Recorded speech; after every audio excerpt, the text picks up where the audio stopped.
A few years ago, I got a call from one of my friends, and he was very excited because he had just spent a bunch of money to fill his cellar with some top wine. He wanted me to come over and select a bottle for us to enjoy. I did. But the only problem was, all the wine he purchased required extended bottle aging before it was ready to drink. So essentially, he had purchased thousands of dollars of wine and had hundreds of bottles in his cellar, but literally had nothing to drink. So I told him, you need to get some cellar defenders as soon as possible. What is a cellar defender? Well, in simple terms, a cellar defender is a wine that you will enjoy now, but which will also help you to keep from indulging the temptation to open a more expensive bottle that you should be aging. And by should be aging, I mean a bottle that requires further bottle age for it to reach its peak, such that it would be a shame for you to open it now. Cellar defenders are an invaluable part of any well-balanced wine collection, and so in this video, I'm discussing some of my favorite second wines from the Right Bank of Bordeaux. These second wines are often made by the exact same winemaking team, and they bear a striking resemblance to the top wine and give you a feel for the house style. These second wines are ideal cellar defenders, both because you can purchase them at a fraction of the cost of the top wine, and because you can enjoy them much earlier than the top wine,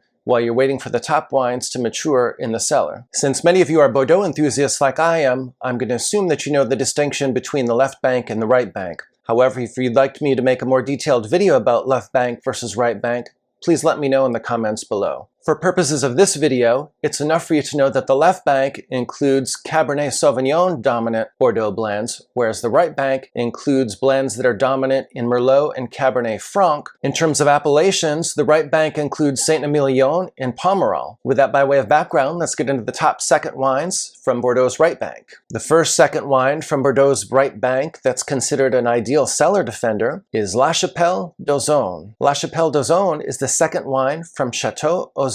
Chapelle de Ausone is a historic family-owned producer that dates back to the 13th century. Chapelle de Ausone is located in Saint-Emilion. Chapelle de Ausone has a small vineyard. The vines grow in a steep terraced amphitheater that has substantial amounts of limestone in the soils. Many consider this to be the absolute best terroir in all of Bordeaux. The terraces provide a very favorable microclimate for the vineyard and also shelter it from wind and inclement weather. Chapelle de Ausone is one of the very best producers on Bordeaux's right bank, and for certainly the past 20 years or so has been making wines that rival the first growths from Bordeaux's left bank in terms of quality. Chapelle de Ausone is a very unique wine that I highly recommend that everyone try at least once if they're able to do so. It's full-bodied and concentrated, yet extremely elegant. It has substantial tannin, but those tannins are ripe. It's very highly aromatic with black and blue fruit, floral notes, and a substantial mineral component that many believe is based on the limestone soils. The second wine is outstanding and very much resembles this top wine in terms of style. La Chapelle de Ausone was first introduced in 1995. Before that, Chapelle de Ausone only made one wine, and they produced about 2,500 cases of it,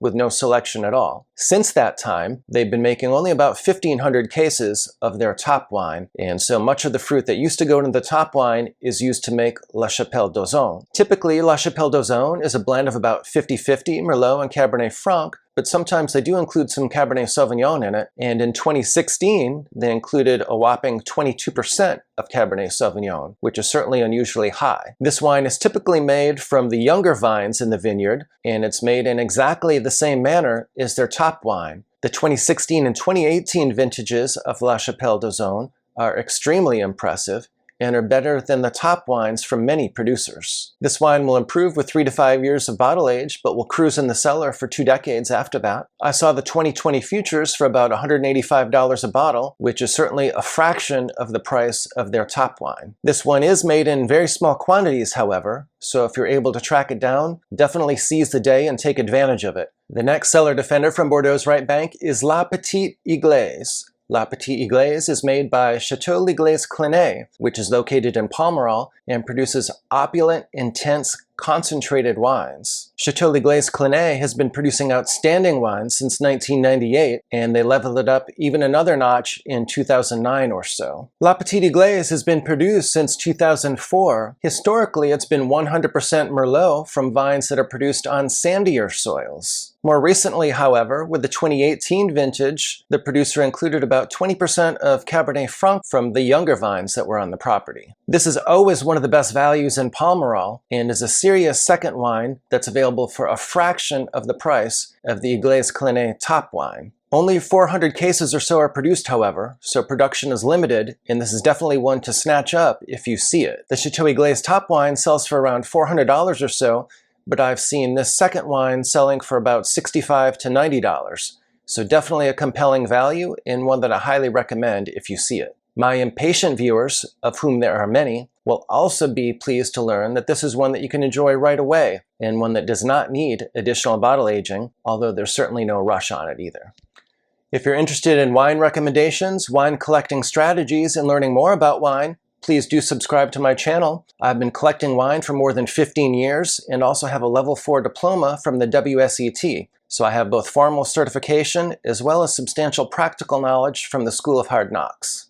Pensées de Lafleur is the next cellar defender from Bordeaux's Right Bank. This wine is produced by Chapelle de Lafleur. Chapelle de Lafleur is located in Pomerol on the famous Pomerol Plateau, directly adjacent to Chateau Petrus. The Pomerol Plateau is significant because it has very special clay and gravel soils that are known for producing some of the most rich and opulent wines in all of Pomerol. Pomerol is extremely small. In fact, there's only about 800 hectares under vine in the entire appellation, so some of the wines are in very limited supply, and 3 of the most expensive wines in all of Bordeaux are produced in Pomerol, and Chapelle de Lafleur is one of them. Chapelle de Lafleur has 11 acres of vines in one contiguous parcel. The vineyard has a variety of soil types, which helps to add complexity to the wines. The vineyard is planted to an even mix of Merlot and Cabernet Franc, and so this 50% Cabernet Franc is the highest percentage in all of Pomerol. Pensées de Lafleur is actually a second label and not a second wine. This is so because there's dedicated fruit that goes into this wine every single year. Specifically, there's a 0.8 hectare parcel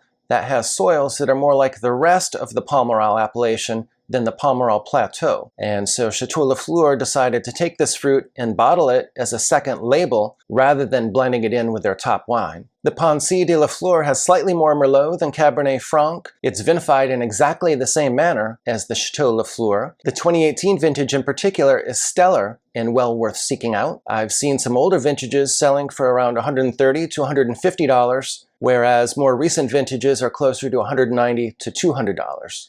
The next cellar defender from Bordeaux's Right Bank is Carillon d'Angelus, which is produced by Chateau Angelus from Bordeaux's Right Bank. Chateau Angelus is located in Saint-Emilion. It has 39 hectares of vineyards, so it's much larger than the producers I've discussed previously in this video. Chateau Angelus has been a top Right Bank producer since at least 1989 and makes exceptional wines. Carillon d'Angelus was first produced in 1987. This is more of a second label than a second wine, since the fruit tends to come from a variety of sources. For example, in the 2019 vintage, there was some fruit included from around the chateau, but there was also fruit included from 2 other sectors. This wine is always a Merlot-dominant blend, but there's a decent percentage of Cabernet Franc and sometimes even some Cabernet Sauvignon that's included in the blend. This is a wine that will benefit from 2 to 3 years in the bottle and easily age for up to 15 years. I've seen the 2021 futures on sale for around $110 a bottle and the 2018 vintage on shelves for around $120. Of course, Chateau Angelus sells for much more than that. Chateau Angelus also makes 2 other wines, a 3rd wine and a 4th wine, but this wine is much better quality, and so this is the one that I'm recommending as a cellar defender from Bordeaux's Right Bank. If you're interested in more cellar defenders from Bordeaux, be sure to check out my Left Bank Bordeaux second wine video, as well as my videos with wine recommendations from Bordeaux at the $40, $50, and $75 price points, which include a mix of wines from both the Left Bank and the Right Bank of Bordeaux.